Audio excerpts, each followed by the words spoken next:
लड़की ने अपने बचाव के लिए हाथ पांव मारने शुरू कर दिए, मगर बेचारी उस लड़की की ताकत आखिर कहाँ तक चलनी थी।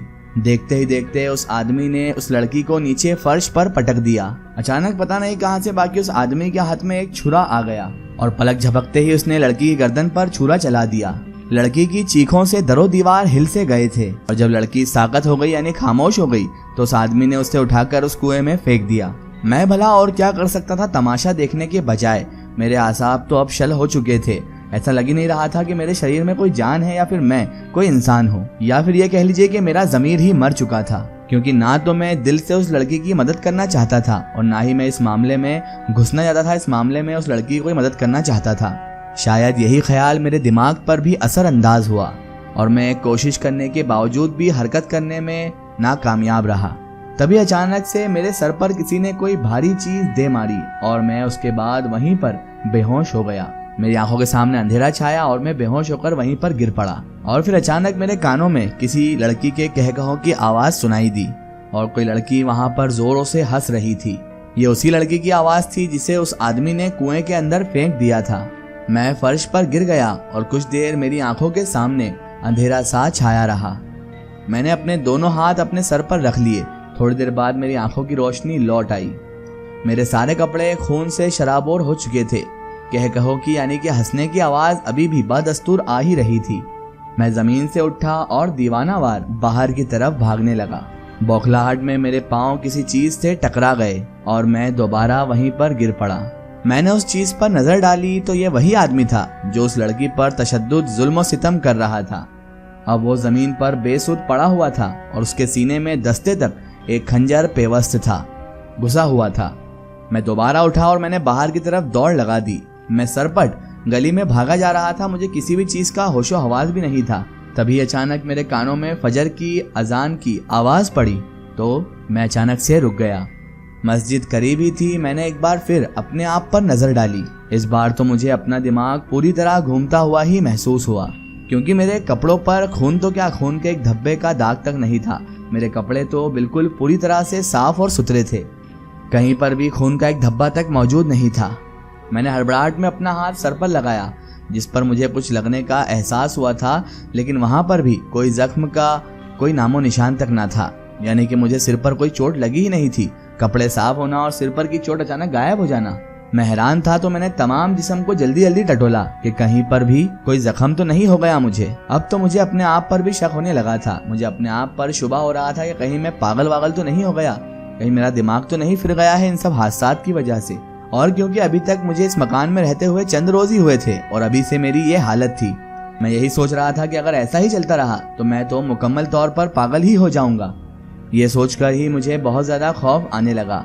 उसके बाद मैं सीधा फजर की अजान सुनकर मस्जिद में दाखिल हो गया और मैंने फजर की नमाज बाजमात अदा भी करी और रोते हुए मैंने अल्लाह ताला से दुआ की कि मुझे इस अजाब से निजात दिलवा दे। ऐ मौला, तू ही मेरा मददगार है।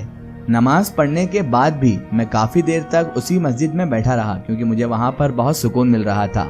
उसके बाद जब तक मैं बैठा रहा, जब तक सब लोग आहिस्ता आहिस्ता जाते रहे। जब बाहर उजाला यानी रोशनी मुकम्मल तौर पर फैल गई तो मैं मस्जिद से उठा और बाहर निकलकर अपने घर की जानिब वापस से चल दिया।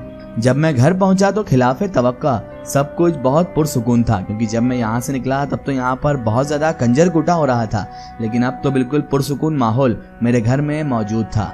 जहाँ पर मैंने रात को लाश पड़ी हुई देखी थी वहाँ पर अब कुछ भी मौजूद नहीं था। बड़ी हैरानगी की बात थी कि रात को जो हुआ वो कोई सपना तो लग ही नहीं रहा था। अब तो मुझे पूरा यकीन था कि यहाँ पर कोई आसेब, कोई रूह ज़रूर मौजूद है। मुझे रात वाला इंसिडेंट याद आया। मैंने सोचा कि कुएं के अंदर जरूर उस लड़की की लाश पड़ी होगी। मैंने एक बार फिर कुएं के अंदर झांक कर देखा, लेकिन वहां पर किसी का भी नामो निशान मौजूद तक नहीं था। ऐसा लग ही नहीं रहा था कि इसमें कभी भी कोई चीज गिरी हो। नीम के जर्द रंग के पत्ते पानी के ऊपर तैर रहे थे। किसी भी जगह कोई भी निशान या कोई भी चीज मुझे तो बिल्कुल नजर ही नहीं आई, जिससे यह जाहिर हो कि रात को यहाँ पर कोई घटना घटी है या फिर यहाँ पर कुछ हुआ है। नाश्ते वास्ते से फारिग होने के बाद मैं स्कूल चले गया पढ़ाने के लिए। छुट्टी के बाद भी मेरा दिल नहीं हो रहा था कि मैं घर वापस जाऊं, क्योंकि इस मकान से तो बेहतर था कि मैं स्कूल के किसी कमरे में रह लेता। लेकिन कहते हैं ना कि जब मती मारी जाए तो कुछ भी समझ नहीं पड़ता। इस वक्त अब मुझे बहुत सख्त भूख लगी हुई थी और मेरे पास घर के अलावा कहीं जाने का कोई चारा भी नहीं था। मैं घर नहीं जाता तो आखिर कहाँ जाता, इसीलिए मैं घर की तरफ रवाना हो गया। जैसे ही मैं घर पहुंचा और घर में दाखिल होते हुए ही एक अजीब सी कैफियत मुझे अपने आप पर काबू करती हुई महसूस हुई। ऐसा लग रहा था कोई चीज मुझ पर गालिब होती जा रही है। और उसके बाद जैसे जैसे वक्त गुजरता गया वैसे वैसे मुझ पर हैबत तारी होती गई। रात होने के ख्याल से ही मेरे दिल की धड़कनें तेज होती जा रही थी। मुझे रात से इतना डर लग रहा था कि मैं चाहता था कि दिन ही बना रहे, रात हो ही ना। मैंने दिल ही दिल में फैसला कर लिया कि बाजू वाले कमरे का दरवाजा मैं सख्ती से बंद करके ही सोया करूंगा और ख्वाह बाहर कुछ भी हो, किसी की आवाज आए, किसी की चीख सुनाई दे, मैं अब इस अपने कमरे से बाहर उस दूसरे कमरे की जानिब हरगिज नहीं जाऊंगा। इस फैसले पर अमल करते हुए रात को मैंने उस कमरे का दरवाजा बंद किया और बिस्तर पर आकर चुपचाप लेट गया। काफी देर तक मैं जागता रहा और जागते रहने के बाद ये भी मुझे नहीं पता कि कब जाकर मेरी आंख लग गई और मैं सो गया। जब मेरी दूसरी बार आंख खुली तो उस वक्त रात के 3:30 बज रहे थे। मैंने दिल ही दिल में खुदा का शुक्र अदा किया कि खुदा का बहुत शुक्र है कि ये रात तो पुरसुकून गुजर गई। और उसके बाद मैं दोबारा सो गया। दूसरी रात भी अब पुरसुकून तरीके से गुजर गई थी और मैं यही सोच रहा था कि शायद अल्लाह ने मेरी सुन ली है, मेरी दुआ रंग लाई है, क्योंकि अभी तक कोई नाखुशगवार वाकया पेश नहीं आया था। कोई ऐसा वाकया नहीं पेश आया था जिससे ये साबित हो कि अभी भी वो रूहें यहीं पर मंडरा रही हैं।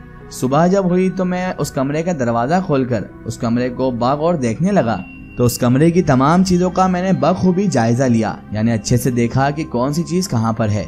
एक चारपाई पर सिराने वाले साइड मुझे एक तय किया हुआ यानी घड़ी किया हुआ कागज मिला, फोल्डेड, और उस कागज पर बहुत ज्यादा तफसील से कुछ ना कुछ तहरीर था, कुछ लिखा हुआ था। उसे पढ़ने के लिए उस वक्त तो मेरे पास बिल्कुल भी टाइम नहीं था। स्कूल से वापसी पर खाना खाने के बाद मैंने अपनी जेब से वो तय किया गया फोल्डेड कागज निकाला और उसे पढ़ना शुरू किया। उसमें कुछ यूं लिखा हुआ था, मुझे यकीन है कि मैं अब ज्यादा दिन तक जिंदा नहीं रहूंगा। एक तो मैं खुद जीना नहीं चाहता और दूसरा सबिया की रूह मुझसे इंतकाम लेने की जुस्तजू में है, क्योंकि बेचारी इस बेगुनाह को मैंने खुद अपने इन गुनहगार हाथों से ही कत्ल किया था। और उसकी बेगुनाही का अंदाजा मुझे उस वक्त हुआ जब पानी सर से गुजर चुका था। सिर्फ एक गलतफहमी की वजह से मैं उस मासूम लड़की पर शक करता रहा और इसी शक की बिना पर बेचारी सबिया मेरे हाथों पर कत्ल हो गई और उसका गुनाह मेरे सर चढ़ गया। 2 साल पहले की ही तो बात है कि मेरी उससे धूमधाम से बड़ी अच्छे से शादी हुई थी। वो एक वफादार और प्यार करने वाली बीवी साबित हुई। वो मुझसे बहुत वफादार भी थी और मुझसे मोहब्बत भी करती थी। लेकिन कहते हैं ना, जब सब अच्छा चल रहा हो तो इंसान खुद ही अपनी खुशियों को तबाह कर लेता है, और मैंने भी ऐसा ही किया। चंद रोज पहले ही मैं गलतफहमी का शिकार हो गया और इस मासूम सूरत वाली, पाक सीरत वाली बीवी पर यानी कि सबिया पर मैंने शक किया। कुछ यूं हुआ कि एक सुबह जब मैं घर से निकला तो अपने घर के सामने मैंने एक लड़के को खड़े हुए देखा। अभी मैं ये खत पढ़ ही रहा था, ये तहरीर पढ़ ही रहा था कि अचानक दरवाजे पर खटखटाहट हुई। इसका एक स्टोरी हम देखेंगे इसके अगले पार्ट में। दोस्तों, अगर आप भी अपनी जिंदगी की कोई सच्ची कहानी या सच्ची घटना हमारे चैनल से शेयर करवाना चाहते हैं और आप चाहते हैं कि आपकी स्टोरी भी माई स्टोरी बुक चैनल से शेयर हो, तो आप हमें हमारे फेसबुक पेज पर कांटेक्ट कर सकते हैं और अपनी स्टोरी वहां पर हमें बता सकते हैं।